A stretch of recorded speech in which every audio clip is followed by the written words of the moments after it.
queria que você pensasse em algumas situações. Uma pessoa que vem enfrentando alguma área de luta pessoal na sua vida, como uma inclinação para mentira, para fofoca, para ganância, uma postura de lascívia, de falta de disposição de perdoar e etc., acaba desistindo de lutar contra esses sentimentos que a leva a ter essas atitudes, porque ela conclui que por mais que ela ore, pedindo que essas realidades sejam transformadas na vida dela, sumam da vida dela, elas insistem em permanecer. E aí a conclusão da pessoa é que não é da vontade de Deus que tais realidades sejam mudadas, porque afinal de contas ela ora e fica tudo a mesma coisa. Nós recebemos uma notícia de uma catástrofe da natureza, por exemplo, um tufão, um terremoto, um maremoto, em alguma parte do mundo, e aí alguém afirma: foi a vontade de Deus, pois se Ele quisesse, não teria ocorrido. Uma pessoa se descobre com uma enfermidade, ou uma enfermidade de alguém da sua família, e pede por oração para que tenha forças para suportar aquela provação, pois foi da vontade de Deus que ela passasse por aquela situação. Um casamento onde cônjuges foram tomados pela amargura e mantêm por conta disso o seu coração endurecido, o que os leva ao divórcio. Como eles são cristãos, eles argumentam que aquele casamento não durou porque não era da vontade de Deus para eles. Um professor de teologia ou um pastor que vê uma situação conflitante no mundo, como uma catástrofe, o crescente volume da maldade, da violência, da rebeldia, da injustiça, e afirma que tudo o que ocorre no mundo é da vontade de Deus. Todos esses exemplos têm o mesmo fundamento por trás deles.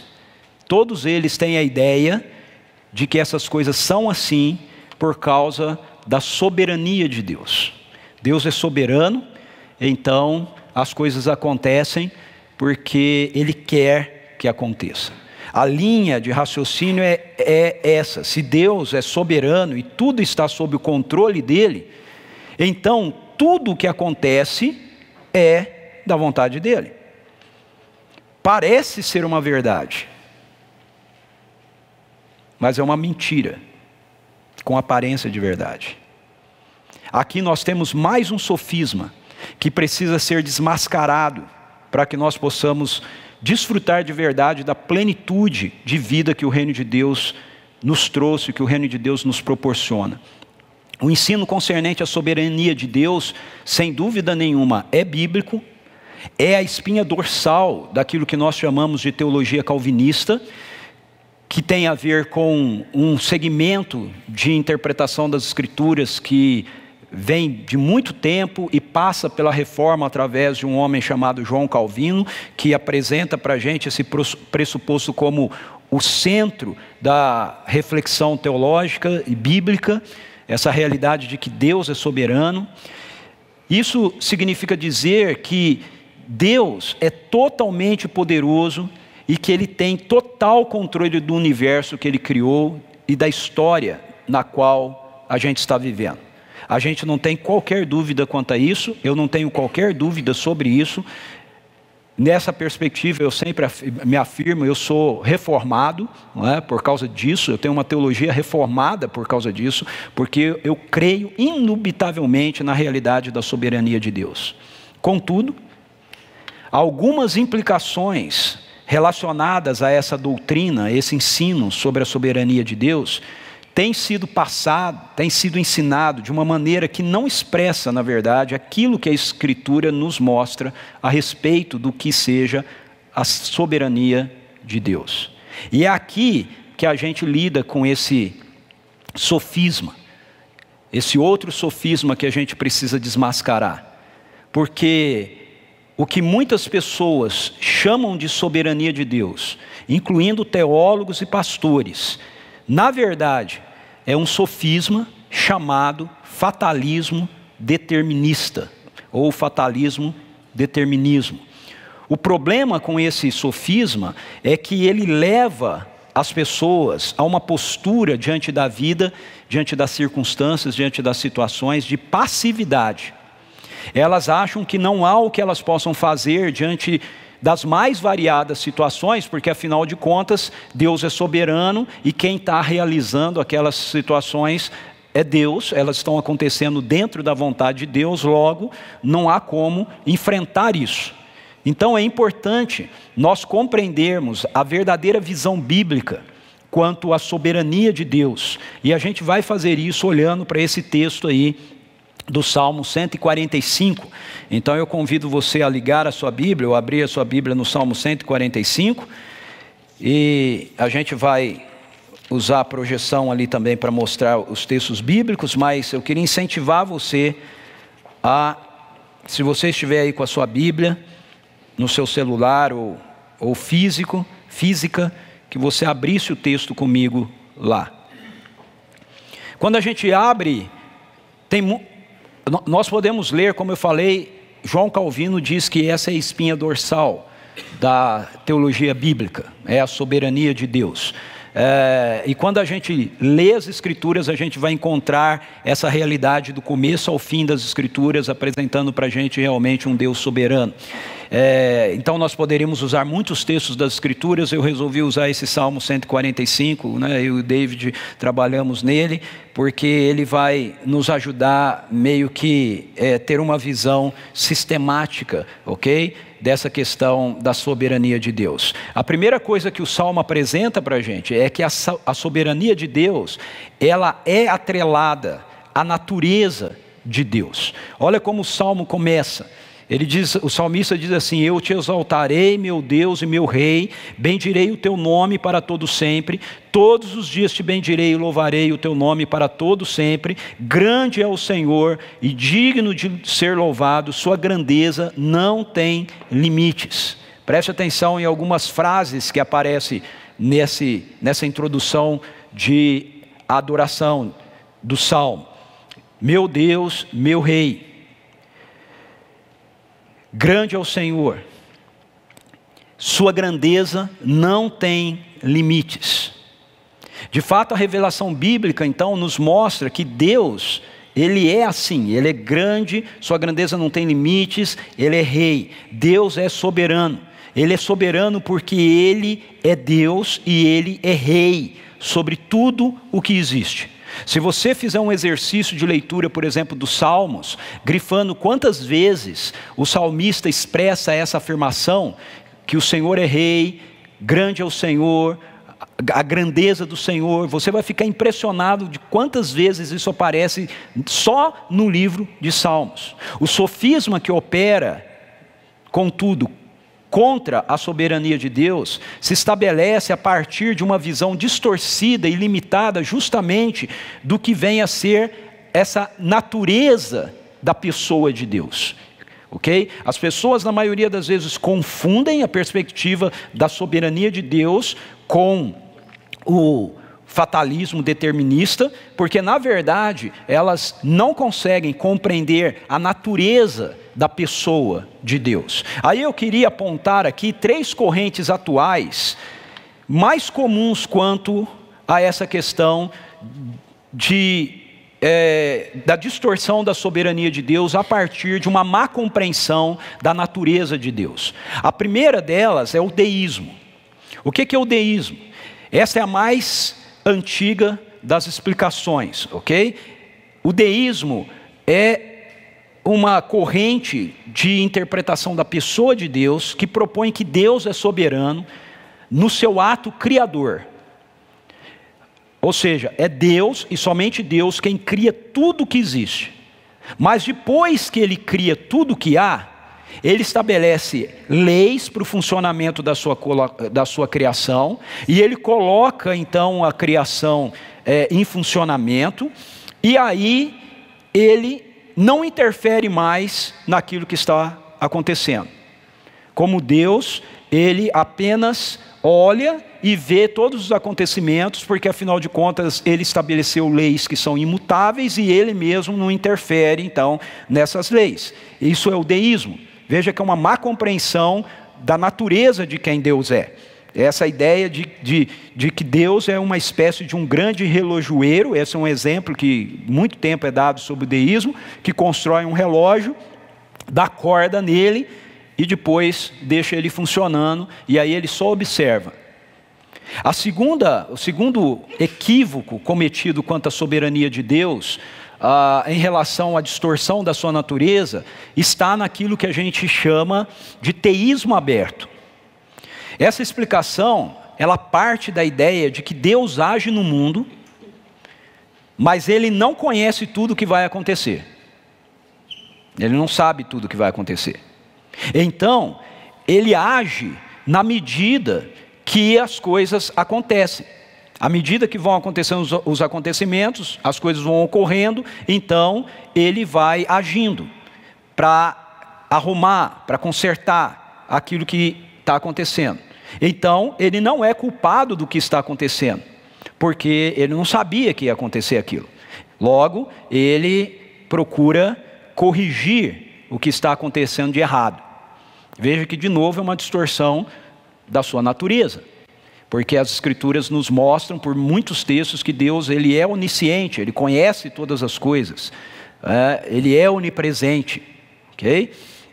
E o terceiro é o determinismo. O determinismo, ele é o extremo do teísmo aberto. Nessa explicação, Deus é quem orquestra absolutamente tudo o que acontece. Ou seja, cada detalhe que acontece no mundo, é Deus quem está fazendo acontecer. Sejam coisas boas ou más. Porque Ele é soberano e a sua vontade sempre é realizada, entendendo então que a vontade aqui, em relação àquilo que está acontecendo em cada situação, com cada pessoa. E aí o determinismo vai dizer que nós não entendemos porque Deus faz todas essas coisas, mas um dia nós iremos compreender o porquê que Ele faz todas essas coisas. E aí tem alguns exemplos, né, relacionados a isso também. Por exemplo, quem olha essa perspectiva do determinismo, a gente às vezes usa o exemplo de que é como se Deus criasse o mundo e Ele fosse como um grande tabuleiro, e cada um de nós é uma pecinha, né, nesse tabuleiro. E aí Ele vive mexendo as pecinhas, né, na nossa vida, ok? Então, cada detalhe que acontece na nossa vida, na verdade, é Ele que está fazendo acontecer. E isso, de novo, isso distorce uma perspectiva da natureza dEle, porque aí você tem que atribuir a Ele que o que acontece de mal é Ele que está fazendo. Se você peca, foi Ele que fez você pecar. Percebem? Essa perspectiva do determinismo é uma perspectiva complicada. Ela parece ser algo que tem a ver com a soberania de Deus. Não, Deus é soberano, então tudo acontece do jeito que Ele quer, mas quando você leva esse sofisma ao extremo, o resultado dele vai ser um resultado conflituoso. Então, a gente precisa entender que nenhuma dessas três abordagens, elas expressam o que a Bíblia nos fala sobre a soberania de Deus. Como nós vemos aí no começo do Salmo 145, Deus é soberano porque Deus é rei. Ele é o criador de tudo e Ele é o sustentador de tudo o que existe.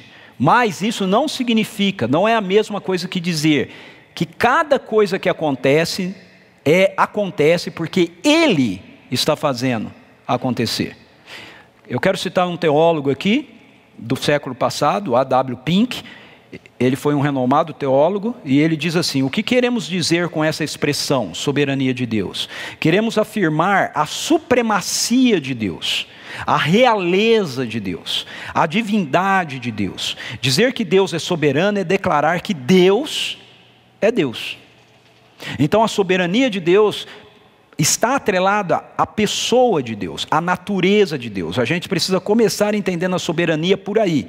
Por quê? Porque Deus, Ele não é uma pessoa que você, em partes separadas, né? Ele é uma unidade, Ele é um todo, ok? Então você não pode considerar a realidade da soberania de Deus a parte da sua natureza. Você não pode considerar a soberania de Deus a parte do seu amor. Você não pode considerar a soberania de Deus a parte da sua bondade. Você não pode considerar a soberania de Deus a parte da sua misericórdia. Você não pode considerar. Quando a gente considera a soberania de Deus como algo que não está atrelado à natureza dele, então a gente pode ter essa visão determinista. Mas se a gente entende que a soberania de Deus faz parte da própria natureza de quem Deus é, então nós temos que ajustá-la ao caráter dele, a quem ele é na sua essência. Portanto, a soberania de Deus é essa afirmação, né, de que Deus é rei, e como rei, ele governa sobre tudo aquilo que existe. E como é que ele governa sobre tudo aquilo que existe? O Novo Testamento nos mostra que ele faz isso através da supremacia de Jesus Cristo.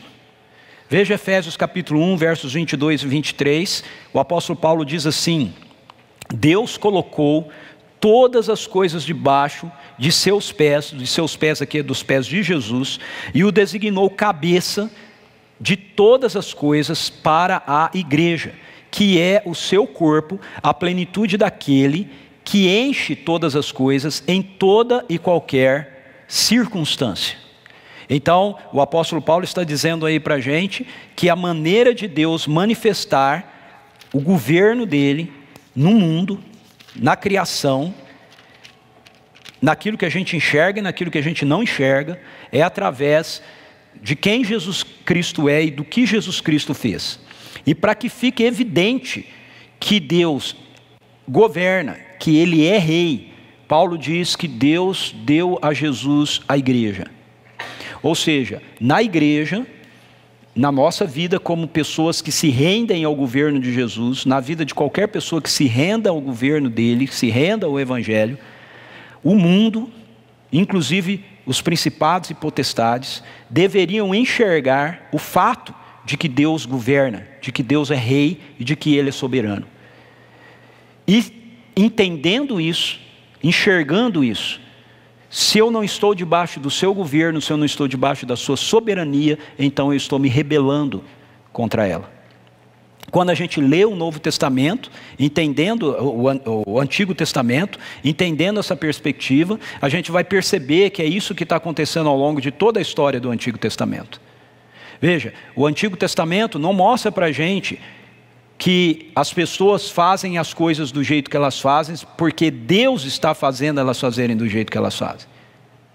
Não é isso que o Antigo Testamento mostra. Um livro que você pode ver isso, por exemplo, é o livro de Juízes, onde Deus passa as orientações para o povo de Israel através de Moisés. Essas orientações são levadas à prática através da liderança de Josué, mas quando eles entram na terra prometida, e a geração de Josué morre, então o livro de Juízes começa a usar um refrão continuamente. O refrão dele é o seguinte: porque cada um fazia conforme lhe parecia melhor. Veja, Deus estabeleceu, então dizer que Deus é soberano, dizer que Deus é rei, significa entender que Ele estabeleceu normas, Ele estabeleceu regras. Ele, como rei, disse: é assim que vocês devem viver, é assim que vocês vão viver. E eu respondo aquilo que Ele está dizendo, ou eu me rebelo contra aquilo que Ele está dizendo. E Deus é poderoso sim, para me pegar na marra e fazer eu realizar aquilo que Ele quer. Mas Ele é amoroso demais para fazer isso. Deus não está usando todo o poder dele para te obrigar a fazer o que Ele quer. Ele está usando todo o amor dele para te atrair aquilo que Ele quer. Isso é soberania. Basta você pensar no país, né? Muito parecido, né? Por que um país é soberano? Um país é soberano porque ele tem suas próprias leis, ele tem o seu próprio governo, ele tem a sua própria regra. E nenhum outro país pode interferir nisso. Se interferir, está interferindo na nossa soberania. Está vendo? Mas veja, você é cidadão desse país. Esse país tem regras e tem leis soberanas. Você obedece todas elas? Você não obedecer uma regra faz com que o país não seja soberano? Por quê? Porque é da natureza da nação, do país, ser soberano. É a mesma coisa em relação a Deus. O fato de coisas acontecerem contrários à lei de Deus, contrárias à vontade de Deus, não implica que Deus não seja soberano. Implica que a soberania dele não está sendo reconhecida, não está sendo submetida, não está sendo apreciada. Ao longo de todo o Antigo Testamento nós vemos isso. Aí nós temos algumas exceções. Essas exceções acontecem quando elas estão atreladas diretamente à perspectiva da história da redenção, do propósito que Deus tem em relação à redenção do mundo. Não em relação meramente a indivíduos, ok? Mas em relação à história da redenção. Então, por exemplo, geralmente a gente tem uma situação inquietante, né? No Antigo Testamento, que é a situação de Faraó. Okay? Se você já leu a Bíblia o suficiente, eu tenho certeza que você está pensando aí, mas e Faraó? Deus não endureceu o coração de Faraó? Sim, Deus endureceu o coração de Faraó. Isso não significa que é Deus que endurece o coração de cada pessoa que não quer se render ao Evangelho. Esse é o nosso erro. Por não entender a natureza dele, nós vemos que Deus endureceu o coração de Faraó, aí nós temos uma pessoa na nossa família que tem um coração endurecido para com o Evangelho, aí a gente acha que é Deus que está endurecendo o coração dele, para que ele não se renda ao Evangelho. Mas isso não funciona, isso não é assim. Por quê? Porque Deus é amor, Deus é bondade, o desejo de Deus é que todos sejam salvos, é o que diz as Escrituras.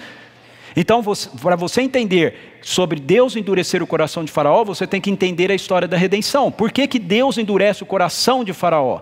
Deus endurece o coração de Faraó porque Faraó representa os deuses do Egito. E porque Deus quer tirar o povo de Israel do Egito, mas Ele não quer tirar o povo de Israel sem desmascarar os deuses do Egito.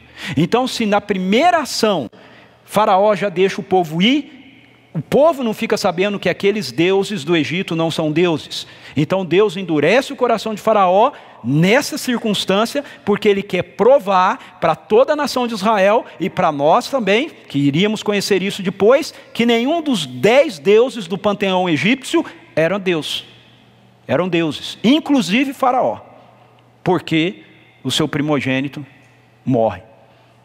Deu para entender? Então a gente não pode pegar essas coisas que são situações dentro da história da redenção, e a partir delas, querer criar uma doutrina dizendo, é assim que Deus faz com cada pessoa. Você precisa ler isso dentro da realidade da história da redenção. Então sim, tem situações que Deus, o próprio Deus, endurece o coração de alguém, mas não, isso não significa que toda pessoa que não se rende ao Evangelho, é Deus que está endurecendo o coração dela. Você precisa olhar isso dentro da soberania dele, ok? Relacionada à natureza dele. Paulo diz em Colossenses capítulo 1, 15 a 20, reforçando esse texto de Efésios, assim: e ele, falando de Jesus, é a imagem do Deus invisível, o primogênito sobre toda a criação. Porquanto nele foram criadas todas as coisas nos céus e na terra, as visíveis e as invisíveis, sejam tronos ou dominações, sejam governos ou poderes, tudo foi criado por ele e para ele. Ele existe antes de tudo que há, e nele todas as coisas subsistem. Ele é a cabeça do corpo que é a igreja, ele é o princípio, o primogênito dentre os mortos, a fim de que em absolutamente tudo tenha a supremacia, porquanto foi do agrado de Deus que nele habitasse toda a plenitude, e por intermédio dele reconciliasse consigo todas as coisas, tanto as que estão na terra quanto as que estão nos céus, estabelecendo a paz pelo seu sangue vertido na cruz. Então veja, toda a ação do governo soberano de Deus na história, no mundo, passa por quem Jesus Cristo é. Se manifesta em quem Jesus Cristo é. Por quê? Porque Ele é a expressão exata de quem Deus é. Ele é a expressão exata do Pai. Segundo, a soberania de Deus se manifesta em seus feitos poderosos. O Salmo 145, versos 4 a 7 diz assim: uma geração contará a outra a grandiosidade dos seus feitos. Eles anunciarão os teus atos poderosos, proclamarão o glorioso esplendor da tua majestade, e meditarei nas maravilhas que fazes. Anunciarão o poder dos teus feitos temíveis, e eu falarei das tuas grandes obras. Comemorarão a tua imensa bondade e celebrarão a tua justiça. Saiu um erro de digitação ali, né? Majestade saiu com G, né? É J, ok? Corrija aí. Veja, o que o texto está mostrando aqui para a gente? A palavra de Deus deixa claro que a soberania de Deus é expressa para nós, aos nossos olhos, através dos atos poderosos de Deus na criação e na história. E esse exemplo que eu dei de Faraó, certo? A história da redenção tem que acontecer, Deus tem que tirar o povo de Israel do Egito, Ele tem que fazer isso demonstrando para as pessoas de Israel que Ele é o verdadeiro Deus, para que eles não adorem outros deuses, mas adorem a Ele. Então Deus soberanamente endurece o coração de Faraó. Esses feitos poderosos de Deus se manifestam mostrando a providência de Deus na criação. Todas as coisas existem, acabei de ler Colossenses capítulo 1, versículos 15 a 20, todas as coisas existem porque estão sustentadas em Jesus. Se não fosse Jesus sustentando todas as coisas que existem, nós não estaríamos aqui. O mundo não existiria, o universo não estaria aqui. Então, a providência, a soberania de Deus é demonstrada mediante a providência de Deus através do sustento por intermédio de Jesus Cristo sobre toda a criação. Jesus diz, quando Ele está aqui, que o seu Pai faz nascer o sol sobre justos e injustos, faz vir a chuva sobre justos e injustos. Então, a própria existência do universo, a própria forma que o universo funciona, a própria manifestação do sol continuar presente e tudo mais continuar acontecendo, a primavera, as coisas se renovarem exatamente do jeito que é, por um lado está atrelado a um sistema que Deus determinou, que Deus desenvolveu para a criação, mas por outro lado está sendo sustentado por Ele. Isso, para a gente entender de uma forma mais clara, nós temos que compreender a realidade lá da queda. Deus disse para o ser humano que ele não deveria comer do fruto do conhecimento do bem e do mal, porque se ele comesse do fruto do conhecimento do bem e do mal, a criação iria deixar de existir, a morte entraria. A morte ali não é meramente uma morte física, a morte ali é o desintegrar, o deixar de existir de toda a criação. Mas o ser humano come e nós vemos que toda a criação não deixou de existir. Por quê? Porque em 1 Pedro capítulo 1, versos 18 a 20, nós vemos o apóstolo Pedro dizendo que Jesus Cristo, o Cordeiro de Deus, verteu o seu sangue antes da fundação do mundo. Ou seja, antes mesmo de Deus criar o mundo, Ele já tinha providenciado uma maneira de, mesmo mediante a nossa rebelião, que iria trazer o caos para o nosso mundo, fazer com que o mundo criado por Ele não deixasse de existir de uma hora para outra. Então, se você puder usar a sua imaginação, a queda é mais ou menos, imagine um mundo, pensa só na Terra, né? Isso é para o universo todo, ok? Mas pensa só na Terra, para pensar numa bola, né? Imagine assim uma bola, e aí no meio dela, uma bomba atômica, lá no centro, explode. Se explode lá no centro, ela desintegra assim, né? Ok? Quando essa bomba explode lá, quando nós comemos do fruto do conhecimento do bem e do mal, e tudo deveria deixar de existir, as coisas começam a fazer assim, as mãos de Deus vêm e seguram tudo pela sua misericórdia. E pela sua graça, Ele começa a colocar tudo no lugar de novo. Isso é a redenção. Esses são os feitos poderosos de Deus. Então tudo continua acontecendo, porque tudo tem sido sustentado por quem Jesus Cristo é. Para que todas as coisas continuem funcionando, apesar da realidade do caos, as intervenções poderosas de Deus estão em ação para sustentar e restaurar tudo o que há ao estado original. E isso acontece mediante Jesus Cristo. O fato é que a Bíblia não compartilha da ideia de que tudo o que acontece no nosso mundo é da vontade de Deus. Na verdade, o mundo como nós conhecemos, como eu acabei de descrever aqui, não era para ser assim. Ok? Não era para ser assim. Então veja, o que é, antes da gente sair afirmando que coisas são da vontade de Deus, de novo, lembrando do primeiro ponto, isso tem que estar atrelado à natureza de quem Ele é, nós precisamos nos lembrar de como Deus criou todas as coisas. O que Gênesis capítulo 1 e capítulo 2 nos ensinam, é que Deus criou um mundo bom e perfeito. Quando Deus termina a criação, no sexto dia, na narrativa de Gênesis, capítulo 1, verso 31, diz que Deus olha para tudo que Ele fez e tudo ficou muito bom. Um superlativo, no hebraico, no português também. Não é só que ficou bom. Ele vem falando, ficou bom, ficou bom, ficou bom, ficou bom. No último dia, ele diz assim, tudo ficou muito bom. E aí Deus descansa das suas obras. Por que Ele descansa das suas obras? Porque Ele está satisfeito com aquilo que Ele fez. Tudo tinha ficado perfeito. Então, essa revelação é a vontade de Deus. A vontade de Deus é revelada na sua criação. Ele criou um mundo bom e Ele criou um mundo perfeito. Agora, esse mundo bom e perfeito foi assolado pela rebelião. Ele não sabia que haveria rebelião? Claro que ele sabia, já expliquei. Ele resolve isso antes da criação do mundo. Mas saber que há algo, ou saber que algo vai acontecer, é diferente de fazer aquilo acontecer. Ok? Esse é um problema que talvez a gente tenha. Porque na nossa cabeça, muitas e muitas vezes, a gente acha que se Deus sabe, então é porque Ele quer. Ok? Mas não. O fato de Deus saber algo não significa que aquilo seja o que Ele quer. Não é a mesma coisa. A Bíblia mostra que muito do que acontece no nosso mundo, nas nossas vidas, não é parte do propósito original de Deus. Na verdade, são realidades opostas ao propósito original de Deus.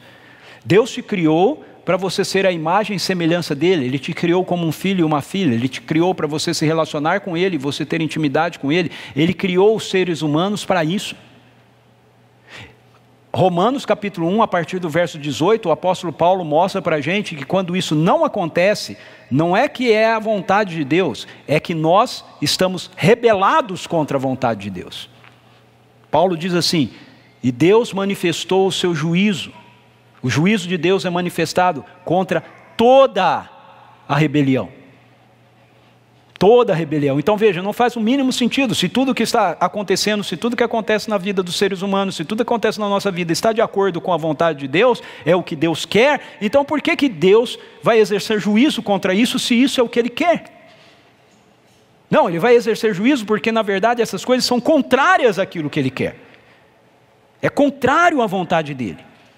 E isso não exime nada a sua soberania. Ao contrário, isso expressa a sua soberania. Por quê? Porque a Bíblia nos mostra que mesmo aquilo que é contrário à vontade original dEle, Ele soberanamente é capaz de usar para fazer com que os seus propósitos se cumpram. Exatamente como Ele planejou. E o que é exatamente como Ele planejou? Um mundo bom e perfeito.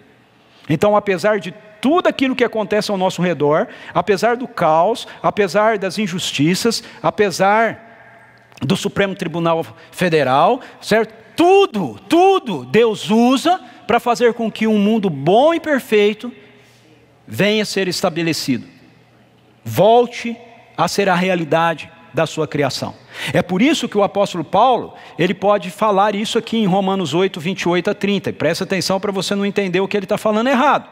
Olha só, Paulo diz assim, sabemos que Deus age em todas as coisas para o bem daqueles que o amam, dos que foram chamados de acordo com o seu propósito.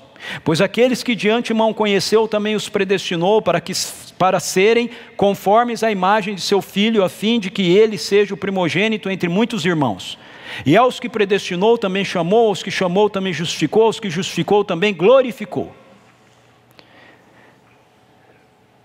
Vou começar de novo, para você prestar atenção no que Paulo está dizendo. Ele diz assim: sabemos que Deus age em todas as coisas, para o bem daqueles que o amam. Ele não diz, sabemos que Deus faz todas as coisas acontecerem. Ele diz que Deus age em todas as coisas. Então a soberania dele está no fato de que, por mais que nós possamos estar inseridos num mundo onde a injustiça promovida por gente que deveria promover a justiça impere, essa injustiça não é capaz de impedir que ele haja na sua vida, haja na minha vida, haja na vida do mundo, para levar o mundo a ser exatamente como ele planejou que esse mundo fosse. Isso é soberania.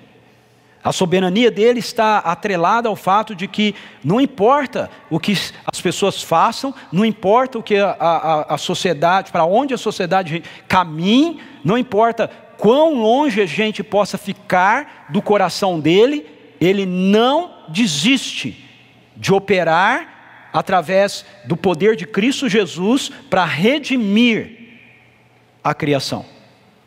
Então a soberania de Deus opera em todas as situações, mas ela não é a geradora de todas as situações. Veja, vamos pensar um pouco em Jesus. Como é que Jesus, por exemplo, define a realidade do mal? Jesus não define a realidade do mal dizendo que as coisas más, a maldade, acontece porque seja da vontade de Deus. Ele diz assim, o ladrão vem apenas para roubar, matar e destruir. Eu vim para que tenham vida e a tenham em abundância. Então Jesus não atrela a pessoa do Pai à maldade. O matar, o roubar, o destruir. Não é atrelado ao Pai. Quando o juízo de Deus é exercido na terra por causa da queda, ele fala que o ser humano agora não vai mais viver. Seu corpo físico não vai permanecer. Ele vai voltar ao pó. Mas isso não significa que a pessoa tenha que morrer assassinada por alguém. Você não pode dizer, baseado na soberania de Deus, que uma moça, uma jovem, dos seus 20 anos de idade, saindo do seu trabalho ou depois de um happy hour e indo para sua casa, é violentada, estuprada, morta, e que essa foi a vontade de Deus para a vida dela. Se você disser isso, você tem que se virar com Jesus, porque não é o que Jesus disse. Jesus diz, eu não vim matar, roubar e destruir. Eu vim trazer vida e vida em abundância. Então, essa não era a vontade de Deus para a vida dessa moça.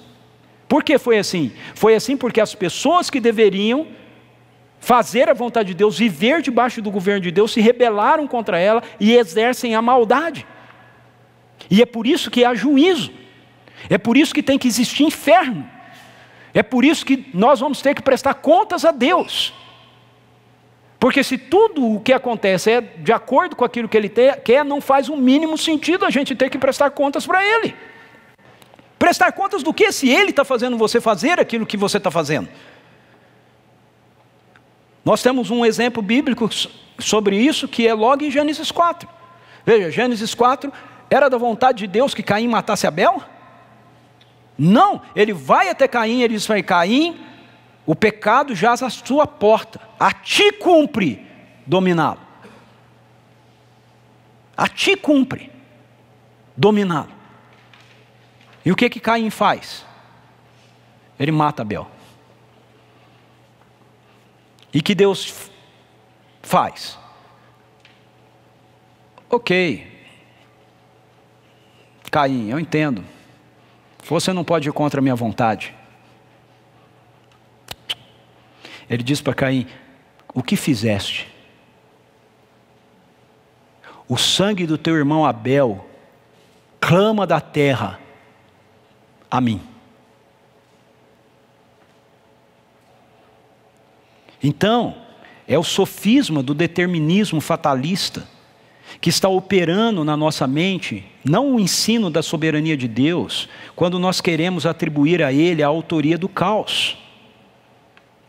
A consciência da soberania do Senhor nos levará, como o salmista, a celebrar o quê?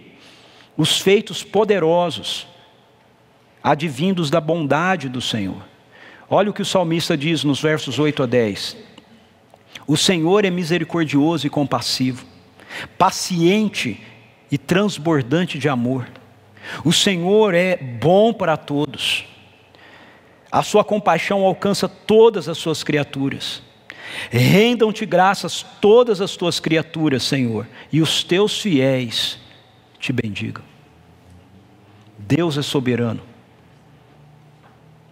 Sua soberania se expressa nos feitos poderosos dele, intervindo num mundo rebelado contra o seu governo, rebelado contra a sua bondade, rebelado contra o seu amor. Ele responde ao caos que é fruto da nossa desobediência e da nossa rebelião contra ele, não com todo o seu poder, porque na hora que ele fizer isso, esse mundo vai acabar, ok? Vai ter um dia que ele vai fazer isso, viu? Mas aí acabou essa história aqui. Mas agora ele responde, diz o salmista, com toda a sua misericórdia, com toda a sua paciência, com todo o seu coração compassivo, com toda a sua paciência, com todo o seu amor,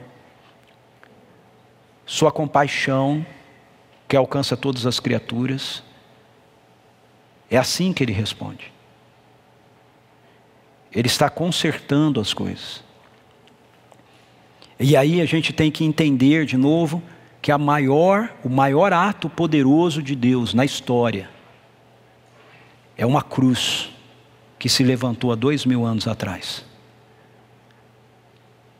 A resposta de Deus para o caos, a resposta soberana de Deus para o caos, a resposta soberana de Deus para o medo, para a morte, para a destruição, para tudo que há contrário à vontade dele, é Jesus Cristo. O eterno Deus entrou na nossa história, se fez um ser humano, provou na vida dele mesmo o efeito da nossa própria rebelião e carregou ela com ele em uma cruz. É por causa do que Jesus Cristo fez que nós não precisamos temer a maldade, nós não precisamos temer Satanás, nós não precisamos temer o caos, nós não precisamos temer a morte, porque nós sabemos que essas coisas não são realizadas por Deus na nossa vida, elas são contra o que Deus tem para a nossa vida, e a resposta de Deus para isso é Jesus, é uma cruz. O Antigo Testamento, através da vida de Jó, nos apresenta a pergunta: como fica a soberania e a bondade de Deus diante do sofrimento, diante do caos? O Novo Testamento nos dá a resposta: Jesus. É assim que fica. Jesus. Ele veio, ele reina. Todas as coisas foram colocadas debaixo dos seus pés. E quando o último inimigo for destruído, que é a morte, então nós vamos poder bradar: onde está, ó morte, a tua vitória? Onde está, ó morte, o teu aguilhão? Porque nós vamos estar experimentando a realidade de um novo céu, de uma nova terra, porque esta é a vontade soberana de Deus. Por fim, a soberania de Deus interage com a resposta humana.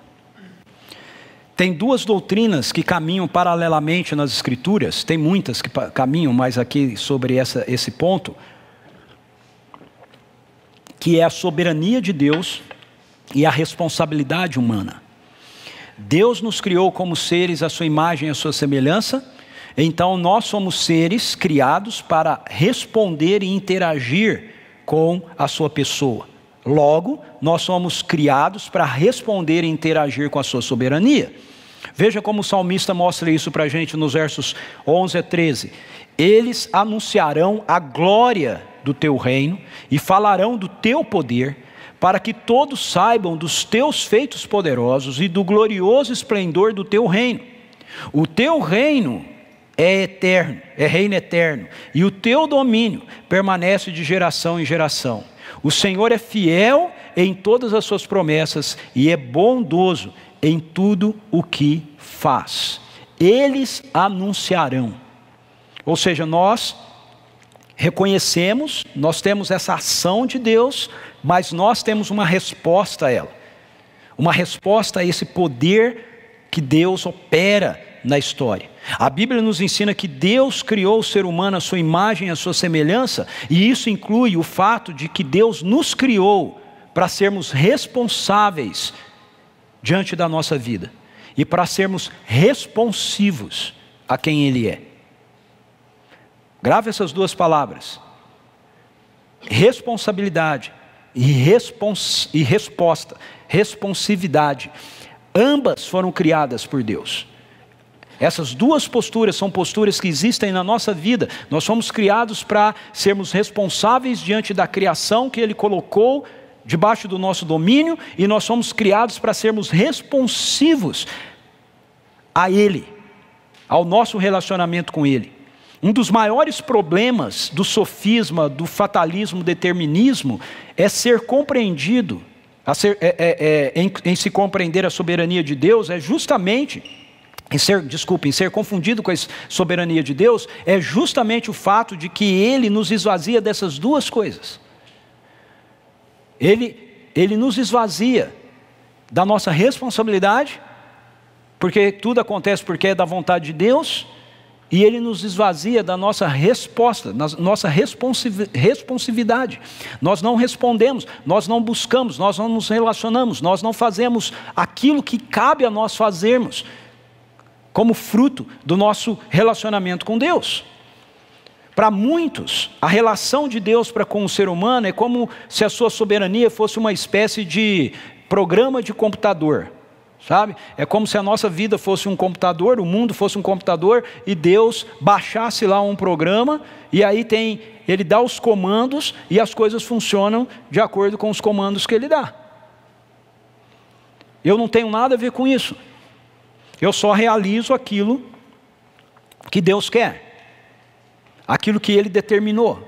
Veja, isso não é soberania. Isso é determinismo, não é soberania bíblica, isso é determinismo. Outras pessoas acabam usando esse sofisma em busca de se isentar de qualquer tipo de responsabilidade diante da vida. As pessoas querem fazer as coisas, mas elas não querem lidar com as consequências daquilo que elas fazem. E elas dizem assim: mas por que Deus deixou acontecer isso? Ué, porque você fez? Mas por que Deus deixou eu bater com o carro? Porque você estava indo a 100 por hora e não parou no sinal vermelho? Mas Deus não sabia que vinha um outro carro? Sabia. Quem não sabia era você que tinha que saber. Ele sabia. Você que... Então por que Ele não fez o meu carro parar? Porque quem tinha que fazer o carro parar era você, não é Ele. É sua responsabilidade, você entende? Ele é soberano, Ele deu leis, Ele te fez uma pessoa responsável. É nossa responsabilidade. E nós queremos nos isentar disso, atribuindo a culpa dos resultados negativos a Deus. Então é aquilo que, deixa eu dar um exemplo mais assim, né? A gente depreda, é isso? Depreda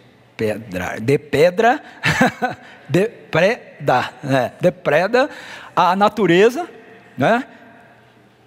Lida com ela com grande responsabilidade, desmata, não é? Aí vem uma chuva. Aí vem uma chuva, há um desmoronamento. Aí vem um desmoronamento que varre um monte de casas que estão construídas em lugares de risco.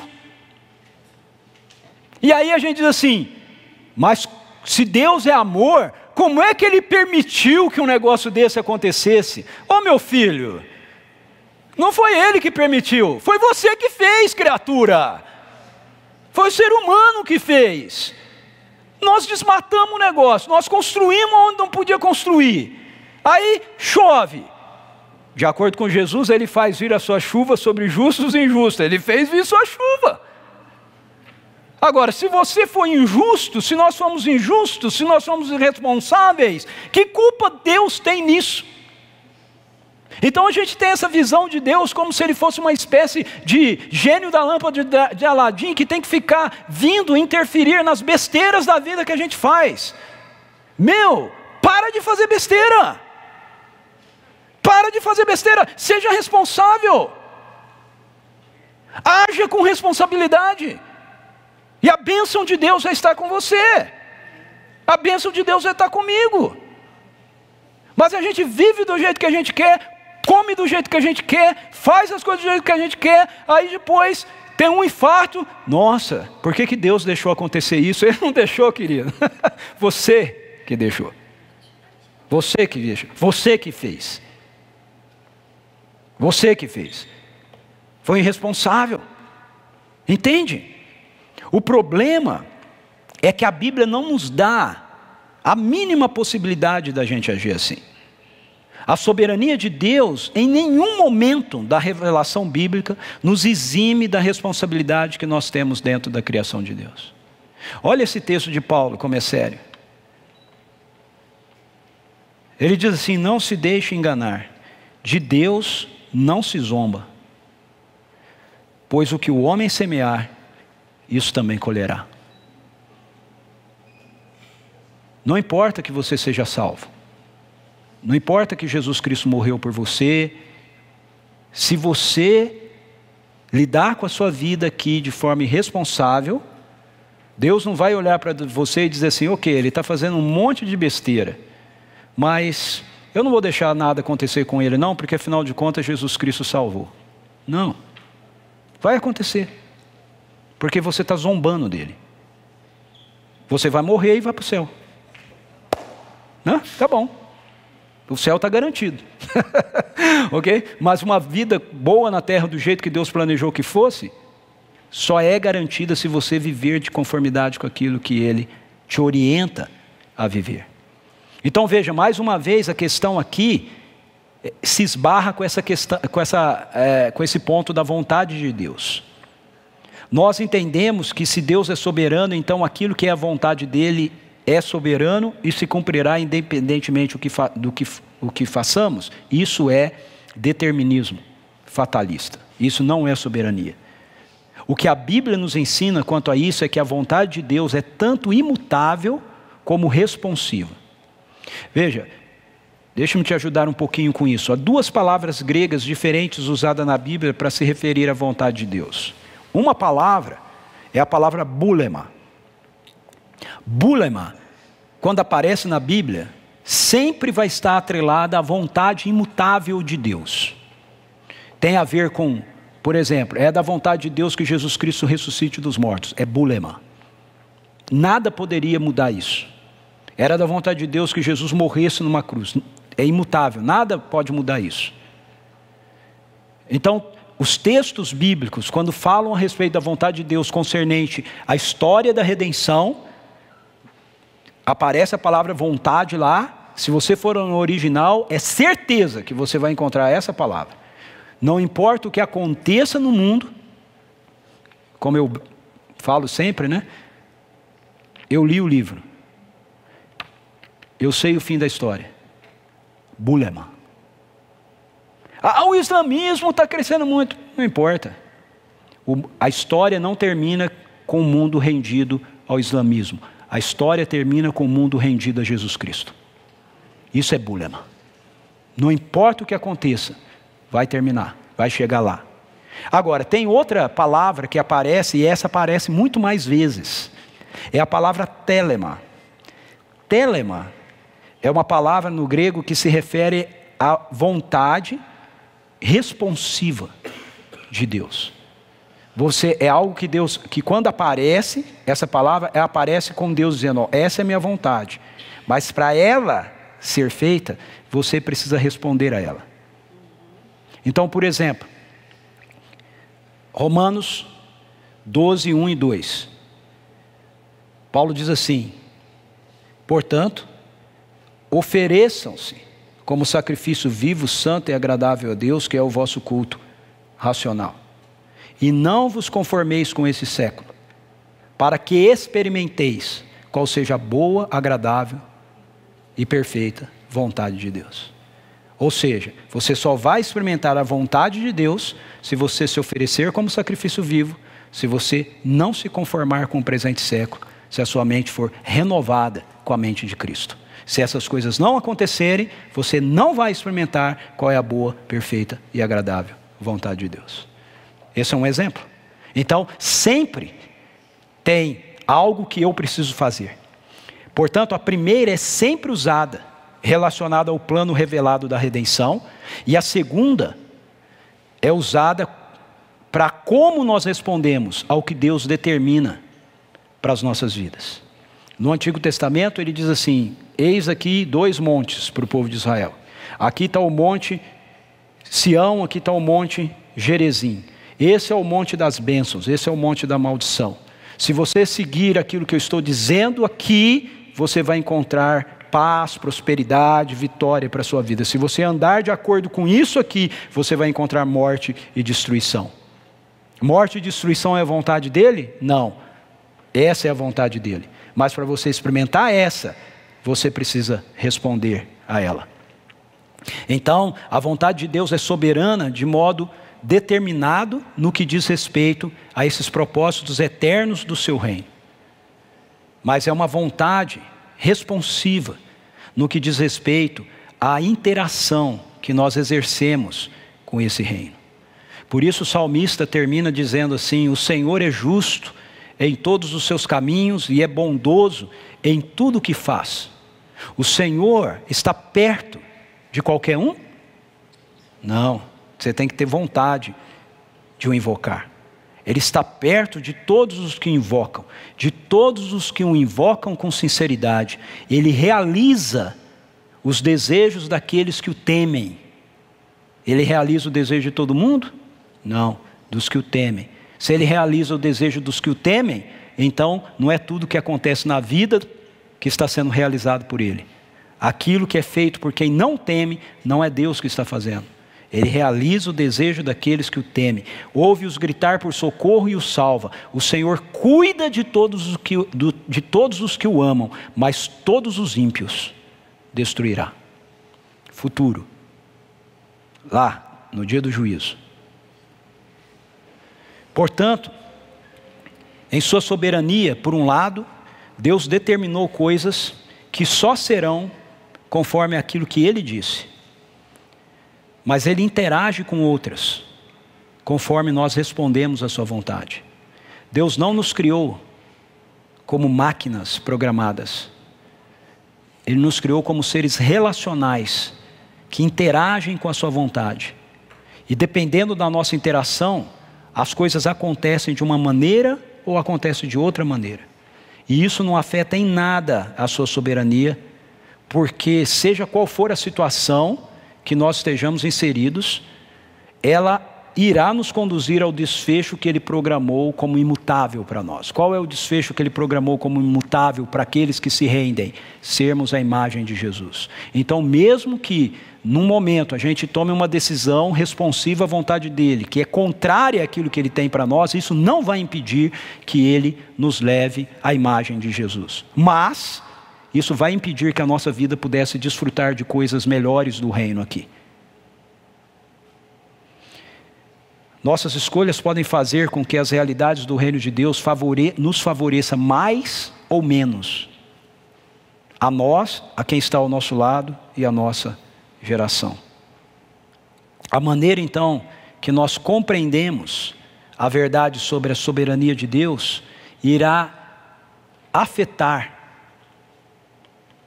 a forma com que lidamos com qualquer realidade ao nosso redor, bem como a resposta que nós daremos a cada uma dessas realidades. A resposta do salmista é essa: com meus lábios louvarei o Senhor, que todo ser vivo bendiga o seu santo nome para todo sempre. Por quê? Porque Ele é soberano. Vamos orar? Feche seus olhos, peça a Ele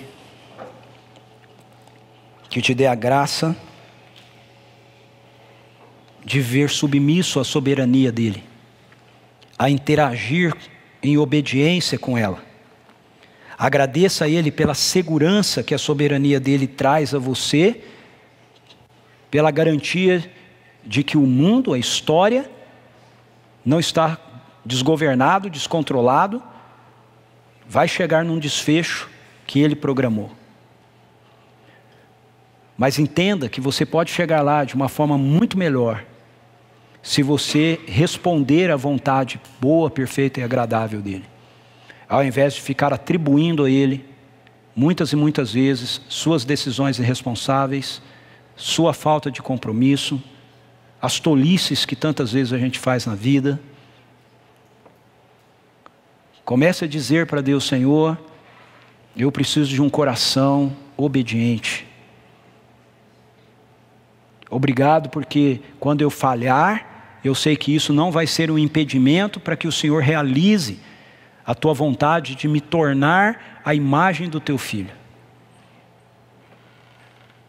Mas eu quero ser alguém que contribua com a manifestação da realidade da sua vontade boa, perfeita e agradável, nesse mundo que é marcado de rebelião, de desobediência, de rebeldia ao teu governo.